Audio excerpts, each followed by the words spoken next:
Go to get your game on. Go for the beers. Go for the cheers. Go for the hit and the hits. Go for the stakes and the stakes. Go to get your parlay on. Go to get your party on. Go for the scene. Go for the screens. Go for the gallery. Go for the win. Go to Ocean. Visit theoceanac.com to plan your visit. Philadelphia fans, we're cut from a different cloth. Born into a brotherhood and bonded to our team for life. We believe anything is possible because we've witnessed the impossible. While we may be from different neighborhoods, come Sunday, we are one, and we will be heard. Pondley Hockey, official partner of the Philadelphia Eagles.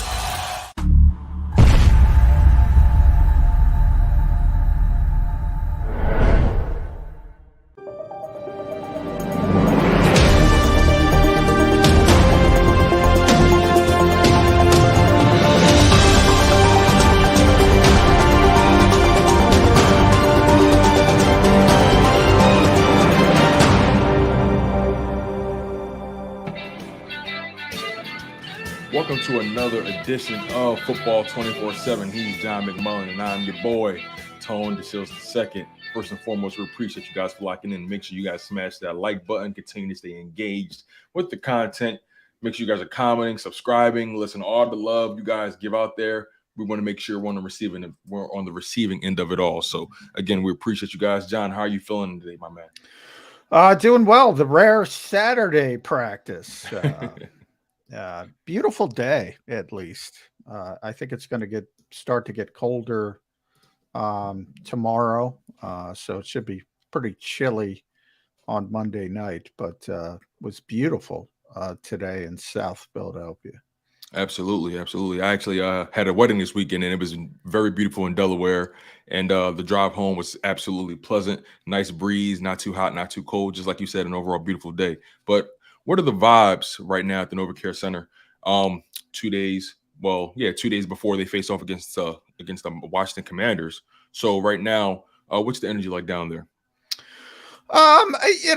This team has been sort of, I don't know what you want to call them, but very focused, almost stormtrooper-like, not really dependent on the opponent. A lot of it, the Eagles think, and they're right, they think they're a good football team, and they think most of what preparation is about themselves. And if they do what they do well, they're going to win the game. And so far, that's proven to be true. So, it's funny as we keep going on and on and on, there seems to be less talk about the opponents, and it's more talk about inward when it comes to the Eagles. And, we have to keep going with ball security. That was a big thing this week. And we have to keep, staying humble, a Tone Deshields saying, or A.J. Brown said that yesterday, or somebody will humble us if we don't stay humble. So everything is about the Eagles. Very little about the opponent. Yeah, I mean, let's think about this team. They're one of the more versatile teams in the NFL in terms of how they get the job done. And if you try to plug one hole in this team, another leak will spring. You know what I mean? Like it's so much that they can kill you with, that they can attack you with. It's kind of hard to game plan for. Then you bring into consideration the way they play football. Their offensive game plan. It's a really tough team to play up against, John. Yeah, I've said it for a while now. If I were a defensive coordinator and I'm trying to stop the Eagles, where do you start? That's a very difficult question. Ultimately, I think I would start with A.J. Brown, but we saw it the last time the Eagles played Washington. That was the best game of Devontae Smith's career because that was their plan. All right, let's try to take A.J. or limit A.J. And all of a sudden, Devontae Smith is gashing you up and down the field. Could be Dallas Goedert. Could be Miles Sanders in the running game. Could be Jalen Hurts with off-schedule offense. That's why I don't understand these people who say, yeah, the Eagles haven't beaten anybody. Yeah, the Eagles, if they were up against Buffalo and Kansas City, Buffalo and Kansas City should be worried about the Eagles, not vice versa.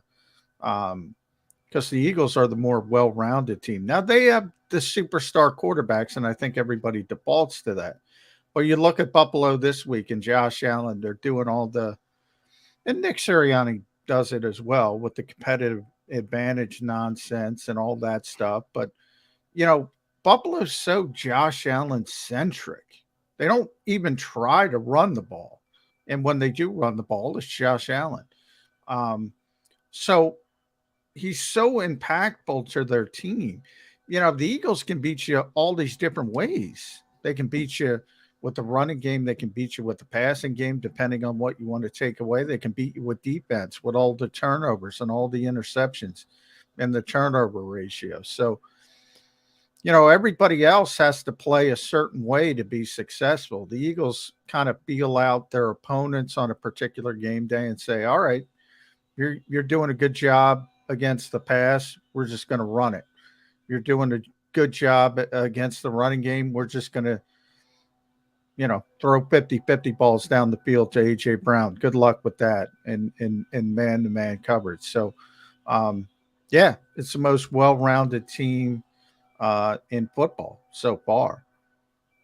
So going up against the Commanders on Monday Night Football, what do you think the game plan will be or should be for the Philadelphia Eagles going up against the Commanders? What do you think their game plan should be on offense, or what do you think the game plan should be on defense for the Eagles?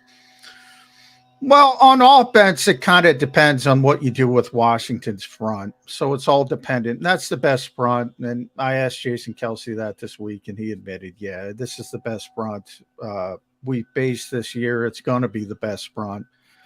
Jonathan Allen, for people who don't know, because maybe Washington isn't as high profile because of all the off-the-field shenanigans, he's having a tremendous season. Deron Payne's having a career year for him, and he's already good. Montez Sweat, I think he's the most underrated defensive player in football. I don't think people realize how good he is.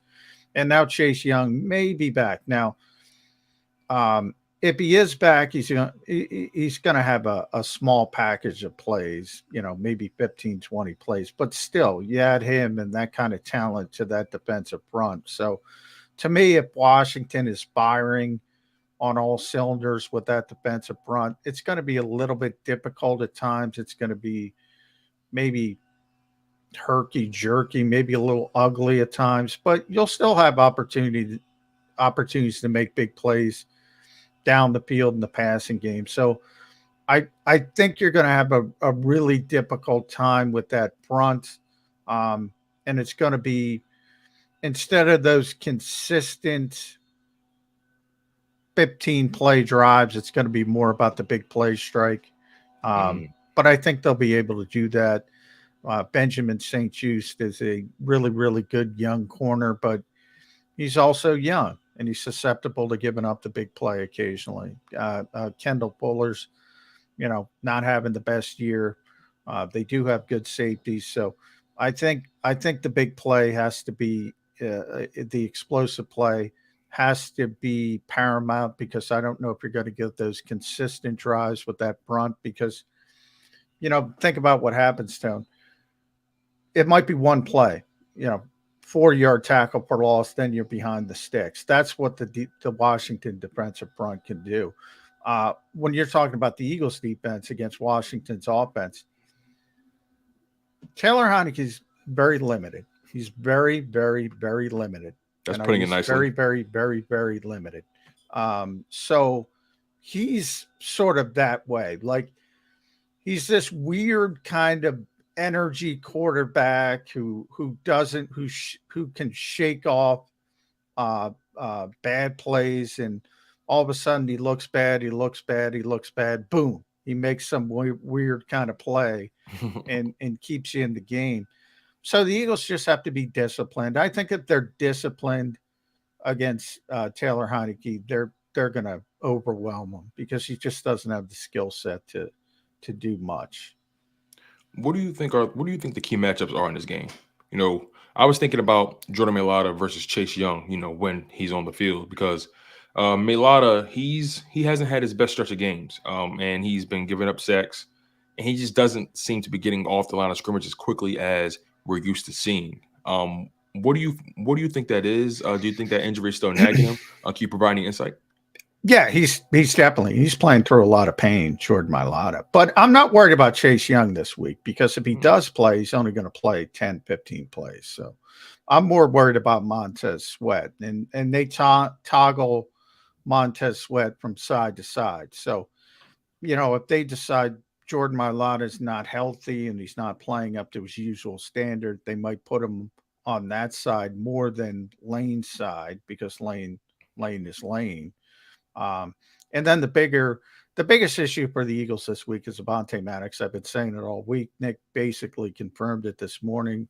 The injury report will be out this afternoon. Avonte Maddox is not playing.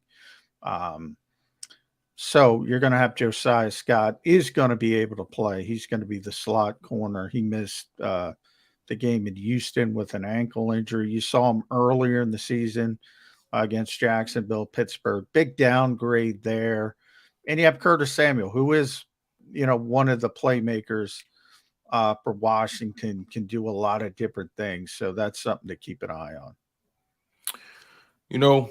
This Philadelphia Eagles team has made a lot of off-season acquisitions. And, earlier you brought up so many names, AJ Brown, and, they did bring in Zach Pascal as well. But on the defense side of the ball, they brought in Hassan Reddick, they brought in Robert Quinn.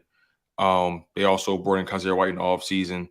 It's the Philadelphia Eagles have had so many additions on this team, and none of those are guaranteed to work out.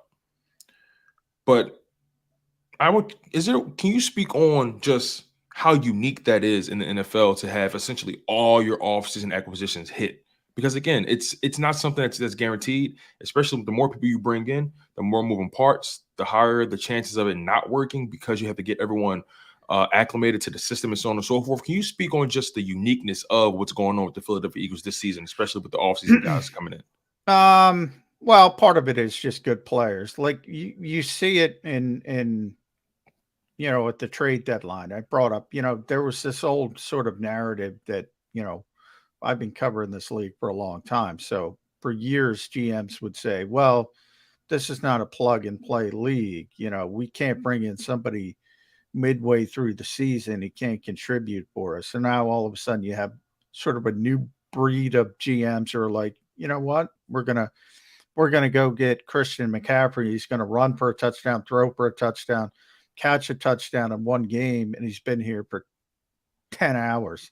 I'm exaggerating, obviously, but he hits the ground running. Then you have TJ Hawkinson, same thing.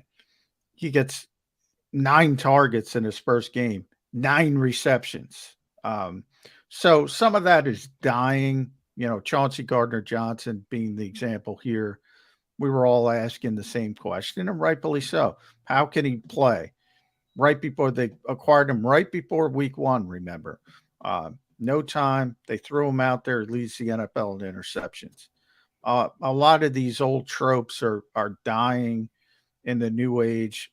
Things are more simple now. I mean, that was going to be my next question for you. Is the NFL getting simpler, or players getting smarter, or are these offenses the same? It's definitely simpler. There's more of a college vibe. I talk about it all the time because you don't have as much practice time. So that's kind of what happened in college. And there were 2 reasons. And you can really go back to if you remember the Michigan Appalachian State game. This is where this all started, all the RPO stuff. Coaches and Bennett coaches from teams with lesser talent were trying to come up with ways. How can we compete? How can we compete? One day Appalachian State rose up and beat Michigan. And that's where the whole crux of it started. Now you have the Eagles are a very RPO-centric offense. Years ago, they wouldn't have looked at what made Jalen Hurts successful at Alabama and Oklahoma and put him into a West Coast offense, and he probably would have been a bad quarterback, to be honest. Now you have a newer breed of coaches that are saying, what does Jalen Hurts do well? Let's build upon that instead of, putting him in a scheme he's not comfortable with. And offensively and defensively, it's quarters coverage mainly for the Eagles, which is, it's simple, but it takes a lot of communication, and the Eagles have savvy cornerbacks. So that's a big part of it. They bring in James Bradbury, a very savvy player, understands how to communicate, understands how to play. So you need a certain type of player, but yeah, it's twofold. Things are simpler. And that, again, if you have to learn Bill Walsh's offense and all the terminology and all the, 40-word play calls, it's going to take a long time. You don't have time to do that anymore, so nobody does that anymore. Yeah, especially with these guys practicing less, right? So, you brought up James Bradbury, and I was looking up a stat, and James Bradbury and Darius Slay, they lead the league in terms of passer rating allowed. So they're giving up the lowest passer rating amongst all corners. I think Darius Slay is 1, and James Bradbury is 2, I believe, if I'm not mistaken. But quarterbacks are having a hard time throwing against these guys. Can you speak on just that type of impact they're having and how it's permeating through the rest of the roster? Because again, you brought up C.J. Gardner-Johnson with the 5 interceptions. Bradbury, I think he has about 3. Slay has like 3 or 4, something like that, if I'm not mistaken. So, just speak on those guys and just how much havoc they're wreaking out there, especially what they're going to do to a guy like Taylor Heinicke. Yeah, I mean, they're playmakers. The Eagles are plus 15 in the turnover department. Plus 15. For people who don't understand what that means, the second team in the NFL is plus 7. They've lapped the entire NFL. Baltimore's plus 7. They're number 2. And a lot of it is the secondary, and they have playmakers. And we often talk about the one thing the Eagles don't do well defensively is tackle. They don't tackle well. Darius Slay's not a good tackler, despite what Slay would want to tell you. James Bradbury, not a good tackler. Chauncey Gardner-Johnson, not a good tackler. But what would you rather have? Would you rather have all? I compare it to baseball. You can have a 5-tool player. I'll take the guy who hits 45, 50 home runs. That's the impact of the Eagles secondary. They're a 50 home run guy in the middle of the lineup. Do they have deficiencies as players? Yeah, but they're going to make big plays. And nothing. The Eagles have done this study, and I say this all the time, and people can do it themselves if they want to do it. You could talk about these all these numbers. You just talked about passer rating. The Eagles coaches do not care about any of these statistics. There are 2 statistics they care about. Really 1, that's the scoreboard, but take that out of it. There are 2 statistics they care about: turnovers and explosive plays. If you win both of those categories, and the Eagles win both of those categories, they've won both of those categories in every game, you're going to win the football game. And the numbers are astronomical, well over 90%. And all the other stuff is just white noise. Turnover ratio, protect the football, take it away, explosive plays. And that's why Jonathan Gannon plays defense the way he plays defense. He's trying to limit explosive plays. The Eagles, obviously, offensively, get a ton of explosive plays. Those are the 2 statistical categories they care about. 2 more questions that we're going to close this thing out. Devontae Smith, he's kind of had very pedestrian games these past few weeks. And, I think it's something to be said about it. But at the same time, when you're in the offense this dynamic, someone's going to suffer, right? You have a guy like AJ Brown, you have a guy like Dallas Goedert who's emerging. And I'm curious, what's been your perspective on Devontae Smith's production these past few games, and should people be concerned about his role in this offense right now? No, he's the 3rd option in this passing offense, and he should be. And that tells you how good this team is. Now, would it be concerned if they were 4-4? Yeah, probably. He would probably want the football a little bit more. Every receiver wants the football. Zach Pascal wants the football. Quez Watkins wants the football. But they understand they're not going to get the football on this team. Look, A.J. Brown is a top 5 receiver in this league. He's number 1. And Dallas Goedert, you say emerging. He's not emerging. He's one of the best tight ends in football. He's right there with George Kittle and Travis Kelce and Mark Andrews when Andrews is healthy. He's in that category. Those guys are superstars at their position. Devontae is a wide receiver too, on a team with a great wide receiver 1 and a great tight end. And that means he's the third option. There are times, and Washington is the perfect opponent because in week 3, that was Devontae Smith's best game of his NFL career. He went nuts because they were trying to take A.J. Brown out of the game. Now, maybe they shipped up this time. But look, if you're an offensive coach, and this is what I loved about Doug Peterson, when Doug Peterson, Matt Collins was a guy who played a lot the one year and never got a target. And, he was out there to block. And he got asked that question, got asked that question. He finally said it behind the scenes. It was one of the funniest moments of my life covering the NFL. And I'm glad he eventually said it in front of the camera so I can talk about it now. He said he's the stinking 6th option. I mean, you guys should be killing me if I'm designing plays for Matt Collins. Now, I'm not comparing. Devontae Smith is a great player. But the point is there's a pecking order. And A.J. Brown is at the top. Dallas Goedert is 2nd. Devontae Smith is 3rd. And that's where it should be. Yeah, I would agree with that. So, final question. Again, they're playing the Washington Commanders this week, and I expect the Philadelphia Eagles to take care of business. Who do you anticipate being the player of the game for the Philadelphia Eagles on offense and the player of the game on defense? And also, give us your score prediction.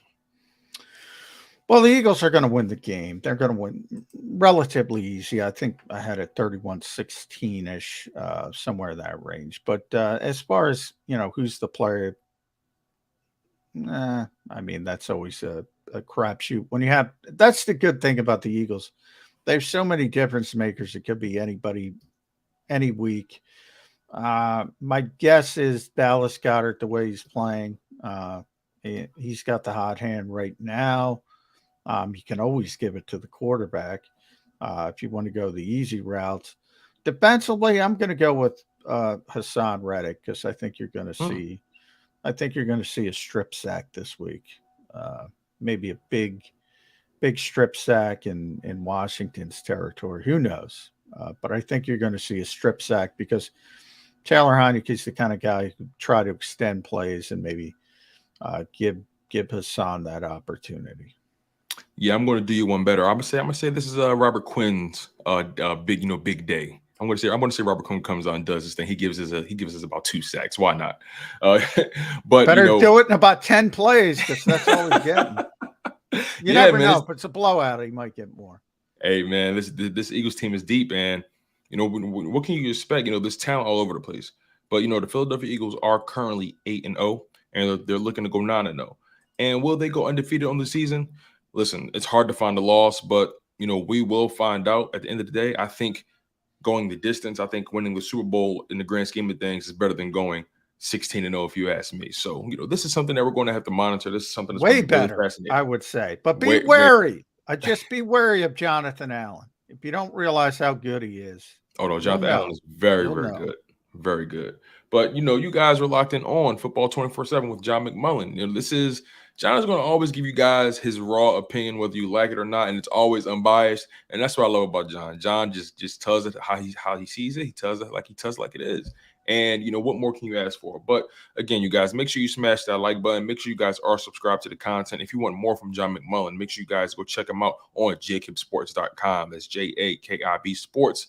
JAKIBSports.com. We appreciate all the love and support as always. Keep it locked, you guys. So much more content to come. Tomorrow, or Monday rather, we have Birds 365. We have Good Morning NFC East, the football playbook, Sports Take, the National Football Show. There's so much content to go around. Make sure you guys are on the right side of history because JAKIB Sports is taking over. Be there or be squared. You guys are locked in on Football 24/7 with John McMullen. I'm your guy, Tone Deshields II. One love, stay humble, stay healthy, and most importantly, stay hungry, you guys, and take care.